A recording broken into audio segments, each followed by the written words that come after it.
Gazetted probationary officer ಆಗುವ ನಿಟ್ಟಿನಲ್ಲಿ ಕೊನೆಯ ಹಂತದ ಅಂದರೆ ಇಂಟರ್ವ್ಯೂಗೆ ಸೆಲೆಕ್ಷನ್ ಆಗಿರ್ತಕ್ಕಂತಹ ಎಲ್ಲ ಅಭ್ಯರ್ಥಿಗಳಿಗೆ ಅಭಿನಂದನೆಗಳನ್ನು ಸಲ್ಲಿಸ್ತೇನೆ. ಜೊತೆಗೆ ಇಂಟರ್ವ್ಯೂಗೆ ಸೆಲೆಕ್ಷನ್ ಆಗಲಾರ್ದಂಥವರು ಸಹ ತಾವು ಇಲ್ಲಿಗೆ ತಮ್ಮ ಯಾನವನ್ನು ತಮ್ಮ ಪ್ರಯತ್ನವನ್ನು ನಿಲ್ಲಿಸದೆ ಮಗದೊಂದು ಪ್ರಯತ್ನಕ್ಕೆ ಹಣಿಯಾಗಬೇಕಾಗುತ್ತೆ. ಆತ್ಮೀಯರೇ, ಇಂಟರ್ವ್ಯೂ 25 ಮಾರ್ಕ್ಸ್ ಇದೆ.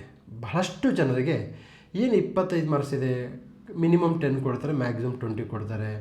10 ಮಾರ್ಕ್ಸಿಗೆ ವರ್ತ್ ಇದೆಯಾ ಅಂತ ಅನ್ನುವ ಪ್ರಶ್ನೆ ಬಂದಾಗ ನನ್ನ ಉತ್ತರ ಹೌದು, ವರ್ತ್ ಇದೆ. 10 ಮಾರ್ಕ್ಸ್ ಸರ್, ನೀವು ಪರೀಕ್ಷೆ ಬರೀತಕ್ಕಂಥದ್ದು ಯಾವುದೋ ಸಣ್ಣ ಪುಟ್ಟ ಪರೀಕ್ಷೆ ಅಲ್ಲ.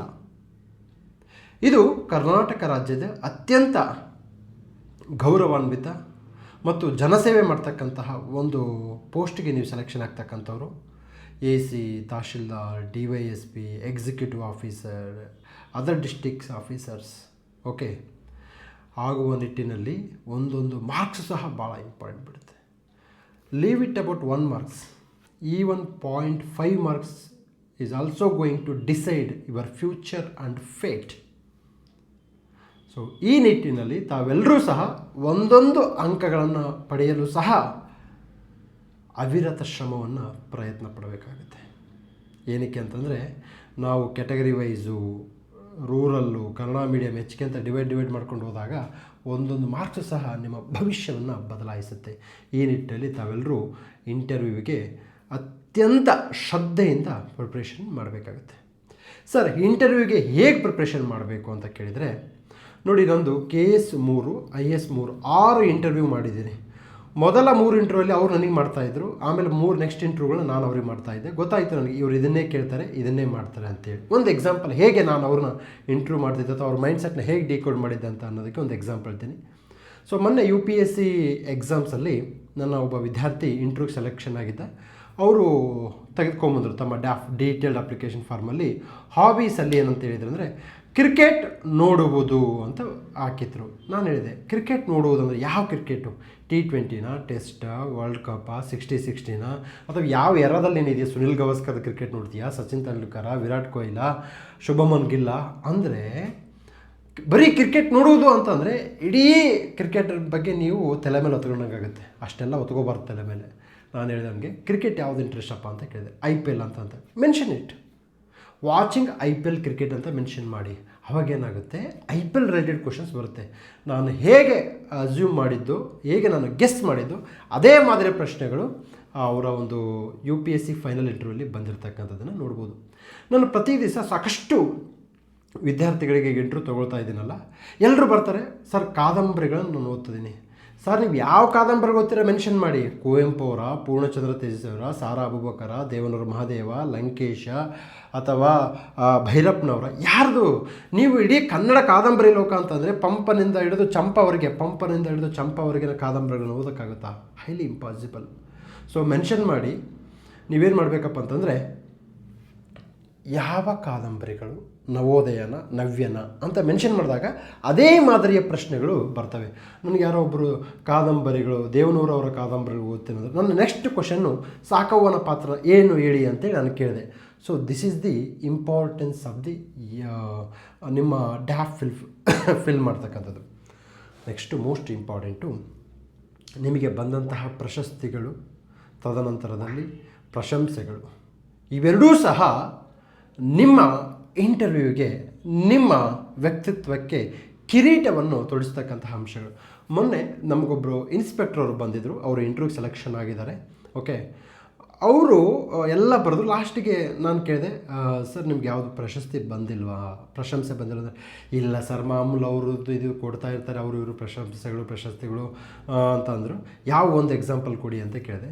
ಇಲ್ಲ, ನಾನು ಕೊಲಂಬಿಯಾದ ವ್ಯಕ್ತಿಗಳು ಇಲ್ಲಿ ಕಳ್ಳತನ HBT ಮಾಡ್ತಾಯಿದ್ರು, ಹೌಸ್ ಬ್ರೇಕ್ ಆ್ಯಂಡ್ ಥೆಫ್ಟ್ ಅಂತೇಳಿ. ಅವರನ್ನು ಟೆಕ್ನಾಲಜಿ ಉಪಯೋಗಿಸ್ಕೊಂಡು ನಮ್ಮ ಸ್ವಂತ ಜೀವವನ್ನು ಪಣಕ್ಕಿಟ್ಟು, ಏನಕ್ಕೆ ಅಂದರೆ ಅವ್ರ ಹತ್ರ ವೆಪನ್ ಇತ್ತು, ಗಾಂಜಾ ಹೊಡಿತಾಯಿದ್ರು. ಸೊ ಅಂಥವ್ರನ್ನ ಹೋಗಿ ಹಿಡ್ಕೊಂಡು ನಾವು ಏನು ಮಾಡಿದ್ವಿ, 6 kg ಬಂಗಾರವನ್ನು ನಾನು ರಿಕವರಿ ಮಾಡಿದೆ. ಅದಕ್ಕೆ ನನಗೆ ಪ್ರಶಂಸೆ ಪತ್ರವನ್ನು ಕೊಟ್ಟಿದ್ದರು ಅಂತ ಹೇಳಿದರು. ನೋಡಿ, ಆ್ಯಕ್ಚುಲಿ ತುಂಬ ಒಳ್ಳೆಯ ಕೇಸ್ ಅದು. ಸೊ ನಿಮ್ಮ ಅತ್ಯುತ್ತಮವಾದ ಕೆಲಸಗಳನ್ನು ನೀವು ಡ್ಯಾಫಲ್ಲಿ ಮೆನ್ಷನ್ ಮಾಡಬೇಕು ಡೀಟೇಲ್ಡ್ ಅಪ್ಲಿಕೇಶನ್ ಫಾರ್ಮಲ್ಲಿ. ಓಕೆ, ಮೆನ್ಷನ್ ಮಾಡಿದಾಗ you are going to look very different. So ಯಾವುದೇ ಒಬ್ಬ ವ್ಯಕ್ತಿಗಳು whether it is working or simply preparing for the exam, please mention your extra curricular activities, extra achievements. ತದನಂತರದಲ್ಲಿ ನಿಮ್ಮ ವಿಶೇಷವಾದ ಹಾಬೀಸ್ನ ಮೆನ್ಷನ್ ಮಾಡಿ. ಹಾಬೀಸ್ ಅಂದರೆ ಕ್ರಿಕೆಟ್ ನೋಡುವುದಲ್ಲ, ಯಾವ ಕ್ರಿಕೆಟ್. ಹಾಬೀಸ್ ಅಂದರೆ ಕಾದಂಬರಿ ಓದೋದಲ್ಲ, ಯಾವ ಕಾದಂಬರಿಗಳು. ಓಕೆ, ನೆಕ್ಸ್ಟು ನಮಗೆ ಮೋಸ್ಟ್ ಇಂಪಾರ್ಟೆಂಟು ಡ್ರೆಸ್ ಕೋಡು.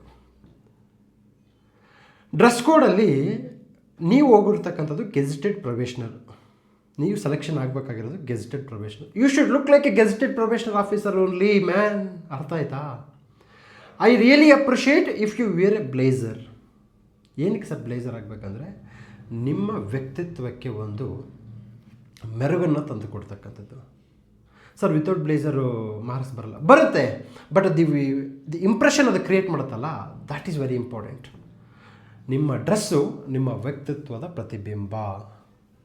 ಸೊ ಈ ನಿಟ್ಟಿನಲ್ಲಿ ಅತ್ಯುತ್ತಮವಾದ ಡ್ರೆಸ್ಸನ್ನು ತೆಗೆದುಕೊಂಡು ಹಾಕ್ಕೊಂಡು ಹೋಗೋದು ಉತ್ತಮ. ಸೊ ನಮ್ಮ ಡಿಸ್ಕ್ರಿಪ್ಷನ್ ಬಾಕ್ಸಲ್ಲಿ ನಾವು ಗೂಗಲ್ ಒಂದು ಶೀಟನ್ನು ಹಾಕಿದ್ದೀವಿ. ಯಾರ್ಯಾರು ಇಂಟರ್ವ್ಯೂಗೆ ಸೆಲೆಕ್ಷನ್ ಆಗಿದ್ದೀರೋ ಆ ಒಂದು ನಿಮ್ಮ ವೈಯಕ್ತಿಕ ಅಂಶಗಳನ್ನು ಅದರಲ್ಲಿ ತುಂಬಿ ನಮಗೆ ಸಬ್ಮಿಟ್ ಮಾಡಿ. ಓಕೆ, ಇದಾದ ನಂತರದಲ್ಲಿ ನಿಮ್ಮ ಬಾಡಿ ಲ್ಯಾಂಗ್ವೇಜ್, ನಿಮ್ಮ ಕಾನ್ಫಿಡೆನ್ಸ್ ತುಂಬ ಕೌಂಟ್ ಆಗುತ್ತೆ. ಮೋಸ್ಟ್ ಇಂಪಾರ್ಟೆಂಟ್, ಅತಿ ಹೆಚ್ಚು ಮಾಕ್ ಇಂಟರ್ವ್ಯೂಸ್ನ ಕೊಡಬೇಡಿ. ಏನಕ್ಕೆ ಅಂತಂದರೆ ನಿಮ್ಮ ವ್ಯಕ್ತಿತ್ವ ಕೇವಲ 15 ದಿವಸ ಒಂದು ತಿಂಗಳಲ್ಲಿ ಬದಲಾವಣೆ ಆಗಲ್ಲ. ಬದಲಿಗೆ ಏನು ಮಾಡಬೇಕಂದ್ರೆ ನಿಮ್ಮ ವ್ಯಕ್ತಿತ್ವವನ್ನು ಫೈನ್ ಟ್ಯೂನ್ ಮಾಡ್ಕೊಳ್ಳಿ. ಓಕೆ, ನಿಮ್ಮ ವ್ಯಕ್ತಿತ್ವವನ್ನು ಫೈನ್ ಟ್ಯೂನ್ ಮಾಡ್ಕೊಳ್ಳಿ, ಎಕ್ಸಾಮ್ಸ್ಗೆ ಹೆಲ್ಪ್ ಆಗುತ್ತೆ. So interview marks will make you or will break you. Don't ignore, ಅಥವಾ ಇದನ್ನು ಉದಾಸೀನತೆಯಿಂದ ತೆಗೆದುಕೊಳ್ಳೋಕೆ ಹೋಗಬೇಡಿ. ಸೊ ತಾವು ಇಂಟರ್ವ್ಯೂಗೆ ಸೆಲೆಕ್ಷನ್ ಆದಾಗ ಶಾಂತ ಮಾರ್ಗದಿಂದ ಮಾಕ್ ಇಂಟರ್ವ್ಯೂಸನ್ನು ಕಂಡಕ್ಟ್ ಮಾಡ್ತೀವಿ. ಈ ಆಸಕ್ತಿ ಇರ್ತಕ್ಕಂಥವ್ರು ನಮ್ಮ ಆಫೀಸ್ ನಂಬರ್ 9620131843ಗೆ ಕಾಂಟ್ಯಾಕ್ಟ್ ಮಾಡಬೇಕು. ಸಪೋಸ್ KPS ಅವ್ರನ್ನ ಡ್ಯಾಫ್ ಫಿಲ್ ಮಾಡೋದು ಅಂತ ಏನಾದರೂ ಇದ್ದರೆ we will try to help you. So ಇದು ನಮ್ಮ ಕಡೆಯಿಂದ ಒಂದು ತಿಳುವಳಿಕೆ ಮತ್ತು ಒಂದು ಸಲಹೆ ಅಂತ ಹೇಳಿ ಭಾವಿಸ್ತಾ ಈ ವಿಡಿಯೋಗೆ ವಿರಾಮ ಮಾಡ್ತಿದ್ದೀನಿ. ನಮಸ್ಕಾರ.